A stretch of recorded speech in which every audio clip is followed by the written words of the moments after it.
Muli po, welcome po kayo sa ating YouTube channel. Kung kayo ay bago pa lamang sa ating channel at ngayon pa lang nakapanood ng ating mga vlog, paki-like, comment at subscribe muli po. Good morning, magandang umaga po at naririnig po ninyo ang pagtilawak ng mga manok. At eto na naman po, ang content natin ay tungkol po kay Epipanyo Labrador.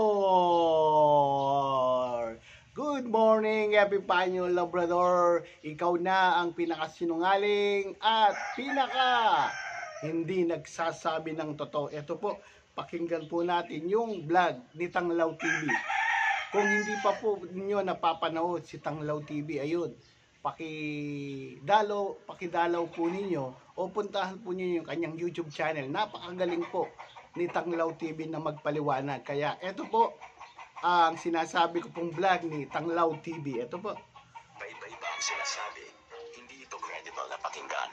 Kumbaga, kung sa hukuman, iba-iba ang iyong statement ay matatalo ka sa kaso, mahahatulan ka ng guilty.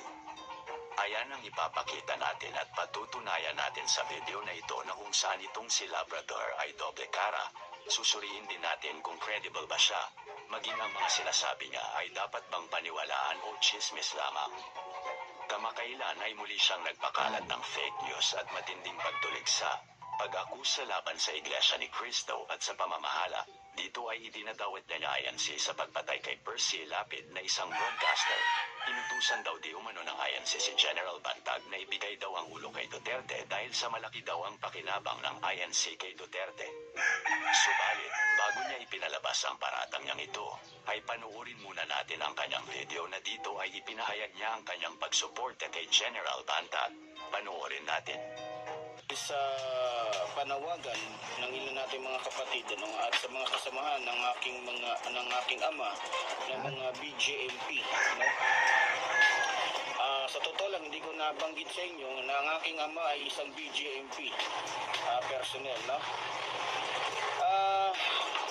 Ang ating pag-uusapan kasi ngayon, mga minamahal ko kapatid, yung patungkol sa nangyayari nga ngayon sa minamahal nating tapat at mahusay na general na walang iba kundi si General Bantag. Puri-puri po siya kay General Bantag. Sa haba ng kanyang panunungkulan ay naipakita niya hindi lamang sa ilang tao, hindi lamang sa ilang panahon, kundi sa taas ng panahon. Kaya nga, noong panahon ng ating butihing Rodrigo Roa Duterte, inendorso ng kanyang napakalapit sa kanyang puso na ito si Bongo, no, na gawing direktor sa Bucor itong si General Bantag. Kaya nga, mga minamahal kong kapatid, sa nangyayari ngayon sa ating kapatid ngayon, na halata naman na sabihin na lang natin mayroong personal na hakbang itong si Rimulya, no, na DOJ secretary, no. Kaya mga minamahal ko kapatid, samahan niyo po kaming manalangin na sana matulungan ng ating mahal na presidente itong ating napakahusay at tapat na si General Bantag, no? Pag kinikwento sa akin ng aking ama kung sino itong si General Bantag, kilala na siya bilang isang mahusay at tapat na BJMP. Yan, pakinggan po ninyo mabuti sinasabi ni Epipanyo Labrador. Dahil alam naman natin ng anak nitong DOJ secretary ngayon ay nahuli dahil sa drugs, no? Malamang ginagamit niya ngayon ang kanyang kapangyarihan upang makapaghiganti ang lahat ng mga drug lords na gustong bayaran si Bantag ng 100 million na hindi niya tinanggap. Siguro tinanggap ng hayop na ito ni Rimulya. Wala akong pakialam sa'yo. Dahil ako, sinasabi ko sa'yo, Rimulya, kahit pa presidente kang hayop ka, wala akong pakialam sa'yo. Yung sino pa yung matino na tao, siya pang ginagago ninyo. Kaya ako sinasabi ko sa Rimulya, umalis ka na. Wala kang kapal ng mukha mo. Wala kang karapatan na maging DOJ secretary. Bakit itong si Bantag, isang Yun, panoorin po ninyo ng buo yung ating vlog kasi napakaganda po ng pagpapaliwanag ni Tanglaw TV. Ayun, kung hindi pa po kayo nakakapag-subscribe sa ating YouTube channel, yun, paki-subscribe po yung ating YouTube channel. At yung bell ay huwag pong kakalimutin na pindutin para may notification po kayo sa mga vlog na ating ina-upload. At kung pwede rin po, paki-subscribe po yung YouTube channel ni Tanglaw TV. Ito pa po, pakinggan pa po natin. General na naging tapat sa kanyang tungkulin, iniipit niya. Dahil binayaran ka, ilang daang libo ang binigay sa iyo ng mga drug lords para lang ganituhin mo ang isang tapat na tao. Gusto mong may pakulong si Bantag para makapaghiganti yung mga drug lords. Ayaw mo na nandiyan dyan si Bantag dahil hanggat nandiyan dyan si Bantag, yung mga preso ay hindi makakagawa ng kanilang mga monkey business dyan sa loob. Sino ang nakapagpatino? Tanging si Bantag lang. Sino ang nakalinis? Sino ang naglinis ng Bucor? Di ba si Bantag lang? Hindi pa tayo tapos, Rimulya. Hanggat hindi nakukuha ni General Bantag ang hustisya, nandito si Pipanyo Labrador para tugisin ka sa iyong pagiging napakawalang modo at napakaabusadong politiko. Sa iyo, General Bantag, buong puso kaming nakikisa at alam namin na ang iyong pinaglalaban ay totoo. At sana sa iyo, Senator Bongo at mahal na Pangulo Rodrigo Roa Duterte, huwag niyo pong pabayaan yung tao na niluklok niyo bilang direktor ng Bucor. Mahal na Pangulo Roa Duterte, maawa po kayo sa aming kapatid na si General Bantag. Sa mga sinabi dito ni Labrador, magkakilala daw si tatay niya at si Bantag, na di umano ang tatay niya daw ay isang BJMP personnel. Si Bantag ayon sa kanya ay tapat at mahusay na general at nasa hanay ng mga matitino na nasa gobyerno. Nakiusap pa siya na ipanalangin daw na sana ay matulungan si General Bantag sa kanyang problema. Iginigiit din niya na si Remulla ang DOJ Secretary ang may pakana ng pagtuliksa kay Bantag na sa mga panahong yun ay nahuli ang anak ni Remulla dahil sa droga at gusto daw makaganti ng mga drug lords kay Bantag kaya binayaran daw ng 100 million si Remulla. Sinabihan pa niya na umalis na si Remulla sa pwesto at wala daw itong karapatan na maging DOJ Secretary. Panoorin pa natin ang isa pang video at susuriin natin ang kredibilidad nitong si Labrador. Panoorin po Nung ninyo. namatay Ayan. ho si Kaper Silapi, Ayan. si Kaper Silapi daw ay matalik na kaibigan ho kasi ng aking ama. Yun. Nakasama niya sa loob ng mga, sabihin na natin sa totoong buhay, ang father ko kasi is Iglesia ni Cristo din. So, nagkasama ito sila. Yawan po sa inyong mga vlog na direkta po ninyong inaakusahan itong pong si Rodrigo Duterte, papangalanan ko po na nasa likod di umano ng pagpapatay dito po kay Percy Lapid. May mga maaari po ba kayong ibigay sa amin na patibay o ebidensya kung bakit nababanggit niyo po na ito nga pong si Rodrigo Duterte ang maaaring di umano yung nasa likod ng pag-uutos para ipapatay ito pong si Percy Lapid? Alam mo kapatid, Opo. sa personal ko lang, kilala ko si Duterte. Simula nung ang aking kapatid ay pinapatay niya mismo. Kilala ko si Duterte. Simula nung ang aking kapatid ay pinapatay niya mismo. Alam mo ba ang aking kapatid ay Davao Dead Squad? Yun. Ang aking kapatid, pinapatay nila na walang kalaban-laban at walang kamuang-muang dahil sa marami nang nalalaman tungkol sa kanila. Kung pinapatay nila ang aking kapatid, Kailan po nangyari yan? Ma-interrupt ko lang po kayo. Kailan po nangyari yan? Condolence po, nakikiramay po kami sa pagkawala po ng inyong kapatid. Matanong ko lang po, kailan siguro po nangyari yan? mahigit 10 taon na, Mahigit 30 10 o 12 taon na ang nakakarating. Ang aking kapatid, pinapatay nila na walang kalaban-laban at walang Makasingit lang, Sir Epifanio, no? Ang problema natin ngayon dyan ay ang nakasuhan ay si Gerald Bantag lamang at wala daw pong sinasabi na maaaring mag-link dito po kay Rodrigo Duterte.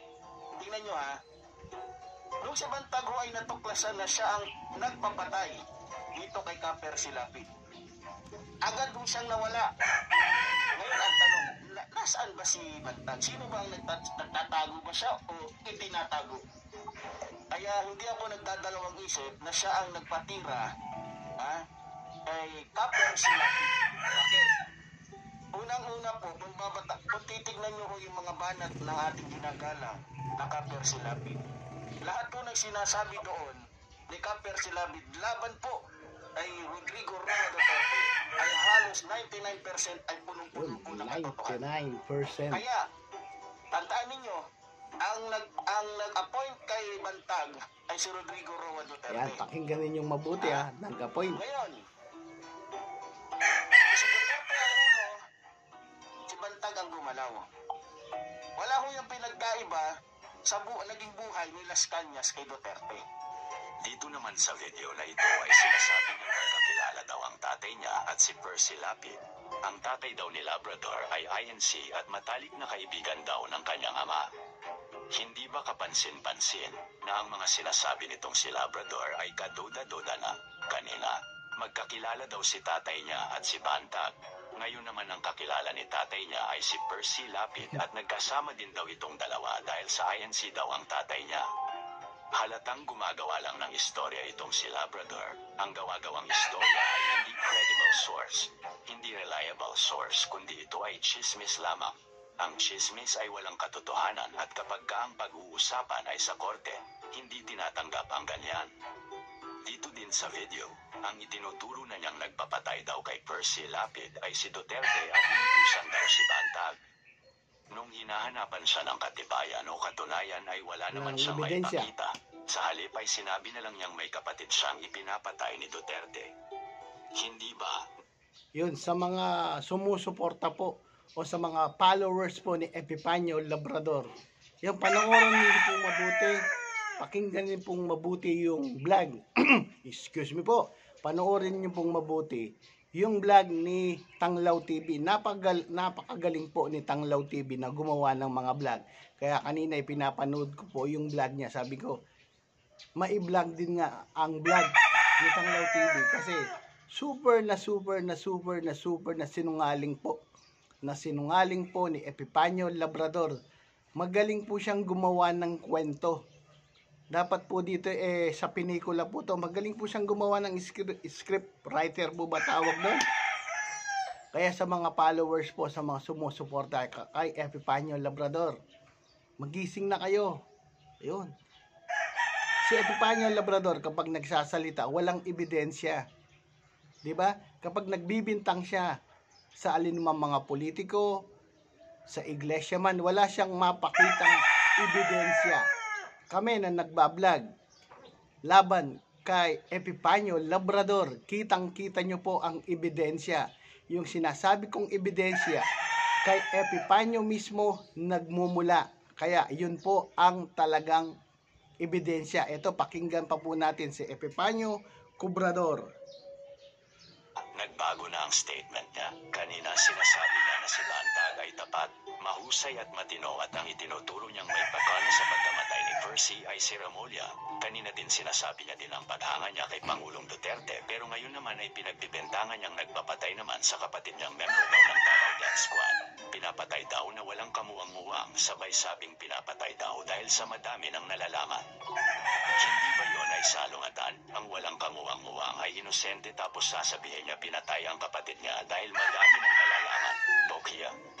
Sinabi pa niyang nasa 10 to 13 years na daw nangyari nang ipapatay ang kapatid niya. Isipin nga nating mabuti, kaduda-duda itong mga pinagsasabi nitong taong ito. Kung totoo na si Duterte ang nagpapatay sa kapatid niya, at sa mga panahong iyon ay hindi pa presidente si Duterte, bakit noong nagsimula siyang mag-vlog nitong 2022 ay hindi niya ito isiniwalat? Tama. At bakit noong nagkaroon ng issue kay Bantag nakikiusap pa siya ng paghingi ng tulong kay Duterte? Hindi ba kaimpokrituhan yun? Nagpapatay sa kapatid mo tas hihingan mo ng tulong para sa hindi mo kadugo. Kaya iisipin niyo po mga followers po ni Epifanio Labrador. Ito ba ang taong paniniwalaan ninyo? Duterte na siyang nagpapatay sa kapatid daw niya. Pagkatapos hinahangaan pa niya ito tsaka hinihingihan ng tulong. Bokya. Magaling na story maker lamang itong si Labrador ninyo. Pero hindi ka panipaniwala, hindi credible, hindi reliable. Ito ay chismis. Bokya. Ngayon, Bokya. panuorin naman natin ang latest video niya na kung saan nabago na naman ang statement niya. Hindi lang nabago, dinagdagan pa niya at idinuwit na niya dito ang INC. Alam ko marami sa inyo nakakakilala kay Kaper Silapid. Ito po ang latest video ni Epipanyo Cobrador. So, pinapatay si Kaper Silapid. Kung di ako alam niyo po ba, si Kaper Silapid ay napakabait po ito sa personal, stricto. Nakita kami nito siguro hindi lang Nag-iisip kung ilang beses sila nagkita. Kung ako ay nasa radyo natin pa, isang beses na meet ko ito nung ako ay kumuha ng lisensya bilang member ng kapisanan ng Broadcasting ng Pilipinas. Sorry kung mali ako. Mali. So, ito mga minamahal ko mga kababayan, marami kasi ang nagtatanong kung bakit tahimik ang iglesia ni Manalo nung namatay si Kaper Silapid. Bagamat marami at lumalabas sa balita at talaga matibay ng ebidensya na mga Duterte ang nagpapatay nito. Alam niyo po mga minamahal ko mga kababayan, sa mga nakasubaybay po kay Kaper Silapid, kung susubaybayan po ninyo yung lahat ng kanyang mga sinabi, yung lahat ng inilabas niyang mga in-expose niya na mga usapin patungkol po kay Rodrigo Roa Duterte na isa ring diablo, talagang tinatamaan si Rodrigo Roa Duterte. Dahil alam ni Rodrigo Roa Duterte na iglesia, ng totoong iglesia ni Cristo, etong si Kaper Silapid. Lumapit siya kay Eduardo Manalo. Nung lumapit siya, kasi natatakot din si Sinungaling. na basta-basta lang ipapatay si Kaper Silapid. Dahil ngayon, ayon sa ating nakuha na impormasyon, Yun, pero walang ebidensya. Ayon.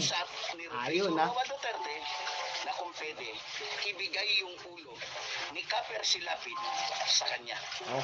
Dahil masyado nang nabubunyag yung mga sikreto ni Rodrigo Roa Duterte. Hindi nagdalawang isip si Eduardo Manalo na ipapatay si Kaper Silapid. So, para tumahimik si Kaper Silapid at hindi na magsalita, nagbayad si Duterte ng taong titira kay Kaper Silapid. At sino kanyang inutusan? Para madali at hindi halata. Dahil nung panahon na yon, si Bantag ay nasa Bucor.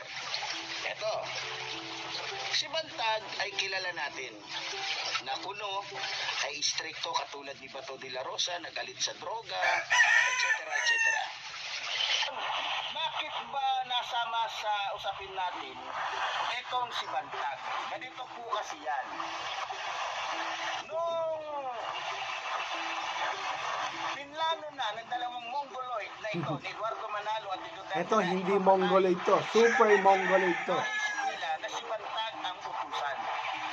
Dahil unang-una, sa mga hindi po nakakalam,